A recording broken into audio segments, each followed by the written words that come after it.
Olá, mais uma leitura da Palavra de Deus, hoje em 1 Coríntios, capítulo 6, verso 1. Vamos fazer essa leitura?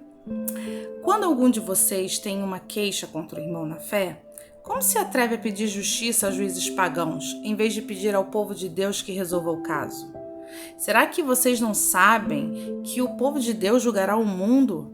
Então, se vocês vão julgar o mundo, será que não são capazes de julgar essas coisas pequenas? Por acaso vocês não sabem que nós julgaremos até mesmo os anjos? Muito mais então devemos julgar as coisas dessa vida. Portanto, se surgir alguma questão dessas, será que vocês vão procurar pessoas que são desprezadas na igreja para julgarem esses casos? Que vergonha!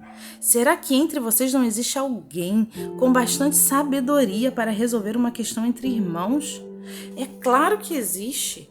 Mas o que acontece é que um irmão em Cristo leva ao tribunal a sua queixa contra outro irmão e deixa que juízes pagãos julguem o caso. Só o fato de existirem questões entre vocês já mostra que vocês estão falhando completamente. Não seria melhor aguentar a injustiça? Não seria melhor ficar com prejuízo? Pelo contrário, vocês cometem injustiça e roubam e fazem isso tudo contra os seus próprios irmãos. Vocês sabem que os maus não terão parte no reino de Deus. Não se enganem, pois os imorais, os que adoram ídolos, os adúlteros, os homossexuais, os ladrões, os avarentos, os bêbados, os caluniadores e os assaltantes não terão parte no reino de Deus. Alguns de vocês eram assim, mas foram lavados do pecado, separados para pertencer a Deus e aceitos por Ele por meio do Senhor Jesus Cristo e pelo Espírito do nosso Deus. Alguém vai dizer, eu posso fazer tudo o que eu quero. Pode sim, mas nem tudo é bom para você. Eu poderia dizer, posso fazer qualquer coisa, mas não vou deixar que nada me escravize. Outro vai dizer, o alimento que existe para o estômago e o estômago que existe para o alimento? Sim. Mas Deus acabará com os dois. O nosso corpo não existe para praticar a imoralidade, mas para servir o Senhor. E o Senhor cuida do nosso corpo. Pelo seu poder, Deus ressuscitou o Senhor e também nos ressuscitará a nós. Será que vocês não sabem que o corpo de vocês faz parte do corpo de Cristo? Será que eu vou pegar uma parte do corpo de Cristo e fazer com que ela seja parte do corpo de uma prostituta? É claro que não. Ou será que vocês não sabem que o homem que se une com uma prostituta se torna uma só pessoa com ela? As Escrituras Sagradas afirmam, os dois se tornam uma só pessoa. Porém, quem se une com o Senhor se torna espiritualmente uma só pessoa com Ele. Fujam da imoralidade sexual. Qualquer outro pecado que alguém comete não afeta o corpo, mas a pessoa que comete imoralidade sexual peca contra o seu próprio corpo. Será que vocês não sabem que o corpo de vocês é o templo do Espírito Santo que vive em vocês e lhes foi dado por Deus? Vocês não pertencem a vocês mesmos, mas a Deus, pois Ele os comprou e pagou o preço. Portanto, usem o seu corpo para a glória dele. Amém? Eu vou destacar alguns versículos aqui e fazer algumas pontuações. No verso 1, Paulo está orientando como que a igreja e os irmãos em Cristo devem resolver os seus problemas. Aí um exemplo, se alguém falou uma mentira do outro, uma calúnia, Paulo ele diz aqui para procurar a pessoa que falou e resolver, e não ir aos tribunais para isso. Vamos ler lá em Mateus, peço que você abra a Bíblia de vocês. Perdão, hoje eu tô meio arrota. Em Mateus, capítulo 18, no verso 15, que diz assim, se o seu irmão pecar contra você, vá e mostre-lhe o seu erro, mas faça isso em particular, só entre vocês dois. Se essa pessoa ouvir o seu conselho, então você ganhou de volta o seu irmão. Mas se não ouvir, leve com você uma ou duas pessoas para fazer o que mandam as Escrituras Sagradas. Elas dizem, qualquer acusação precisa ser confirmada pela palavra de pelo menos duas testemunhas. Mas se a pessoa que pecou não ouvir essas pessoas, então conte tudo à igreja. E se ela não ouvir a igreja, trate-a como um pagão ou como um cobrador de impostos. Se depois de tudo isso, que está relatado aqui, o irmão não ouvir e não resolver e ainda assim continuar mentindo e caluniando, Aí a igreja tem, Paulo diz aqui, que, né, lá aqui em Mateus, tá dizendo que deve procurar, que deve tratar essa pessoa como um ímpio.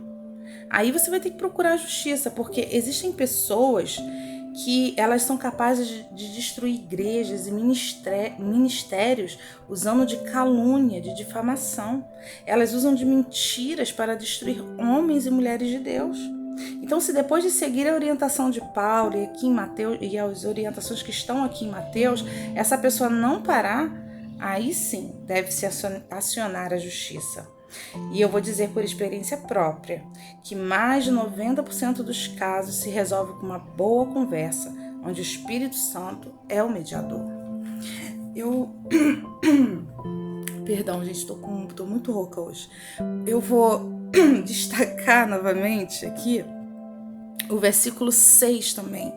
O versículo 6, ele esclarece que os crentes de Corinto, eles procuravam mediadores ímpios para resolverem conflitos do cotidiano.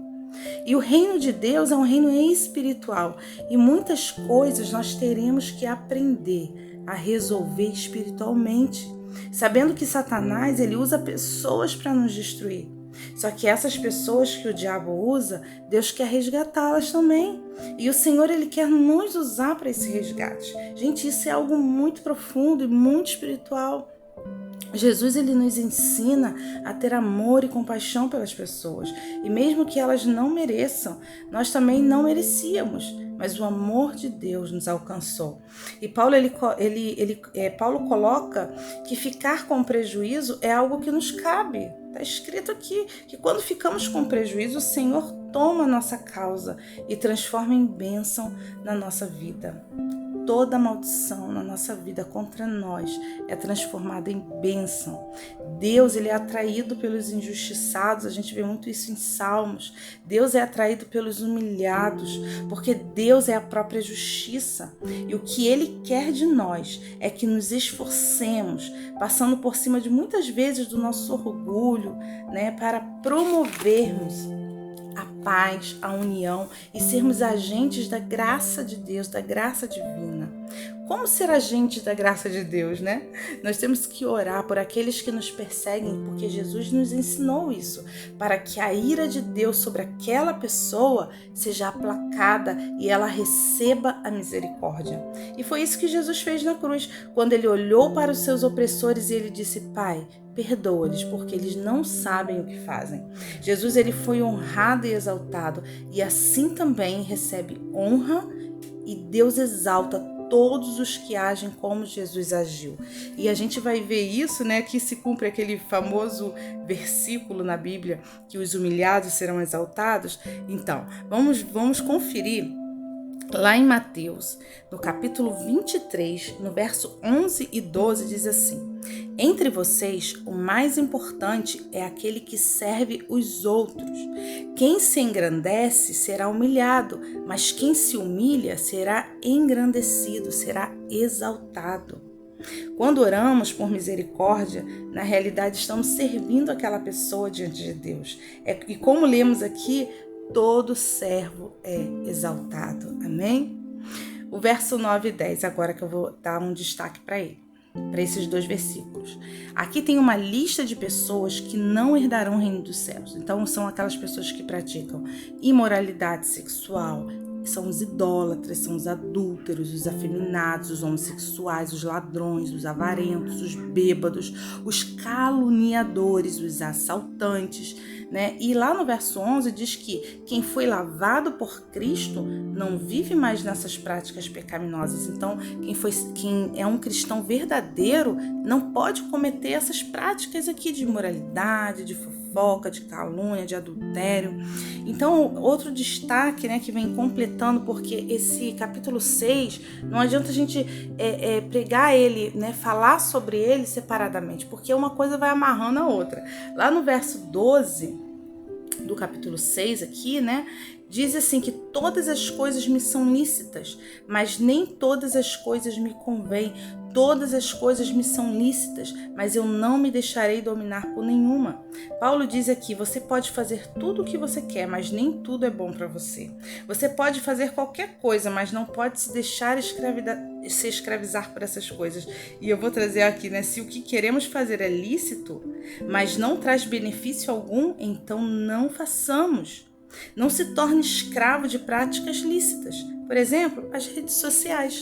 As redes sociais é o maior exemplo de prática lícita. Por que é pecado usar as redes sociais? Não. Mas o excesso delas te torna escravo e faz você perder tempo e deixar de lado coisas importantes, como, por exemplo, ler a palavra de Deus, né? Tem pessoas que não têm tempo para ler a Bíblia, mas ficam 4, 5, 6 horas o dia inteiro nas redes sociais. Tem pessoas que não conseguem cuidar da sua casa, dar atenção aos seus filhos. Ficar na rede social é pecado? Não, mas o excesso dela, ser escravo dela, faz com que você peque, porque você está deixando de lado coisas importantes como a sua casa, a sua família, os seus estudos e principalmente a palavra de Deus. Por isso que eu estou gravando esse áudio e lançando nas redes sociais, né, para que as pessoas sejam confrontadas pela palavra de Deus, que elas encontrem lá também a palavra de Deus e se arrependam e separem um tempo para dedicar as suas vidas ao Senhor. No verso 13, aqui lemos, né, outro destaque, né? Aqui Paulo ele fala sobre a comida. Então a liberdade que você tem para comer também não significa que você deve virar um glutão, um guloso, porque a gula é pecado. Né? Então a liberdade que você tem, por exemplo, para vestir a roupa que quiser, não te dá o direito de virar uma pessoa sensual, expondo o seu corpo, que é o templo do Espírito Santo, levando assim outras pessoas a te olharem, te desejarem sexualmente devido à sua exposição. Né? Então aqui você se torna um objeto de prostituição.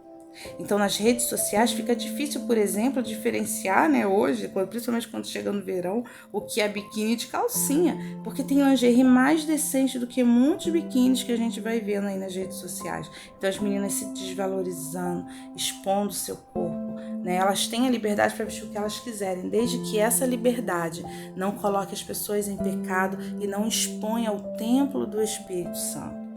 Né, eu fico imaginando, né, Paulo usando as redes sociais hoje, né? Provavelmente ele seria linchado por falar essas verdades da palavra de Deus. Né? A gente vê muito a frase meu corpo, minhas regras, mas quando a gente se converte é o meu corpo e as regras do Senhor. Não são mais as minhas regras, mas é as regras da palavra de Deus, amém? Porque somos templos do Espírito Santo. Agora, se queremos virar templos de Satanás, porque antigamente, quando as pessoas elas iam para a idolatria, os templos, né, daquela época das deusas, dos deuses da época, né, Moloque e Amon, todos aqueles deuses que nós vemos na palavra na Bíblia, né, que a Bíblia relata, as pessoas cometiam pecados sexuais. Por quê? Porque elas são templos de Satanás. O corpo delas, se você não é templo do Espírito Santo, automaticamente, porque não existe o muro, né? Ficar em cima do muro. O muro é do diabo. Então, se você está em cima do muro, então o muro pertence ao diabo. Então, a Bíblia diz que só existe dois lados. Então, se você não é templo do Espírito Santo, automaticamente você já vira templo de Satanás. Porque se você não tem o Espírito Santo, a Bíblia diz que o diabo vem. Se ele viu a sua casa limpa, varrida e ornamentada, ele traz mais 7 demônios para habitar nesse templo. Então, ali você vira, né, um templo satânico, um templo de Satanás. Você vira um satanista. O satanista não é só aquele que está ali metido, né, com práticas satânicas ali nas encruzilhadas ou fazendo, né, essas práticas aí que a gente acha aí de bruxaria. Não, você também usar da sensualidade, usar do teu corpo também vira um satanista. Então é muito mais sério, é muito mais profundo do que isso. O contrário da santidade é a imoralidade. Então, se eu não estou com o meu templo em santidade, eu estou na imoralidade. O verso 16 também, que é né, para a gente já caminhar, finalizando, porque eu acho que vai ficar um pouco longo esse áudio, mas não tem como pular essas verdades, no verso 16 fala do pecado de fornicação. Todo sexo fora do casamento é prostituição. Então, para haver relação sexual, é preciso que o casal firme entre si e entre as autoridades, e entre Deus, uma aliança que chamamos casamento. Portanto, prática sexual fora dessa aliança é pecado de fornicação e prostituição. Então, se você vai entrar em um relacionamento com alguém, faça da forma certa para receber a bênção do Senhor. Não comece nada debaixo de maldição. Lembrando que Deus não aprova o divórcio, salvo em casos extremamente específicos que eu não vou tratar aqui, mas vai começar um relacionamento, mesmo que seja com uma pessoa que você já viveu um tempo e se separou, vai reatar uma aliança, faça da forma correta para que você seja abençoado, para que você seja abençoado e para que vocês estejam debaixo da proteção do Senhor e tenha prosperidade na vida de casal, tanto financeiramente como na saúde, porque vocês vão fechar uma aliança entre você, o seu esposo e Deus, E ali o mal não vai entrar. Então, se estamos debaixo dessa proteção divina, debaixo dessa aliança, estamos fazendo a coisa certa, mas tudo que é fora dessa aliança é prostituição, é fornicação. Lembrando que sexo não é só os finalmente, Toda a prática, todo o contato íntimo entre um homem e uma mulher já é sexo. Então nós temos que entender. É muito profundo isso. Se você quer entender mais sobre esse tipo de relacionamento, eu convido você a procurar a pastora Sara Shiva aqui nas redes sociais, que você vai entender mais sobre isso e a relação espiritual, que tem essa junção carnal. Então, pastora Sara Shiva nas redes sociais para você se aprofundar nesse assunto.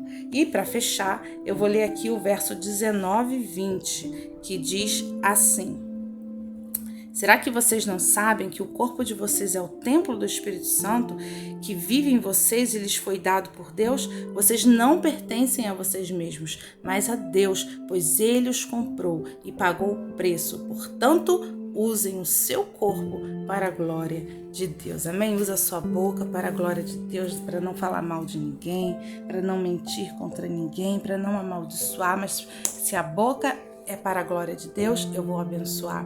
Se o meu corpo, é para a glória de Deus, eu não vou usar de sensualidade, prostituição, eu não vou ter vícios na bebida, nas drogas, Se os meus olhos são de Deus, eu não vou ficar com eles grudados na rede social o dia inteiro. Se as minhas mãos são mãos de Deus, então vão ser mãos produtivas, mãos que levantam para abençoar, mãos para o trabalho, para abençoar a minha casa e a minha família. Senhor, muito obrigado por essa palavra, que tenhamos hoje um dia de paz, um dia de conserto, um dia de relacionamento estreito com o Senhor, e que o Senhor traga arrependimento nos nossos corações e que possamos começar hoje um novo tempo, que possamos hoje decidir viver uma vida em santidade para agradar o Senhor, porque somos templos do Teu Espírito.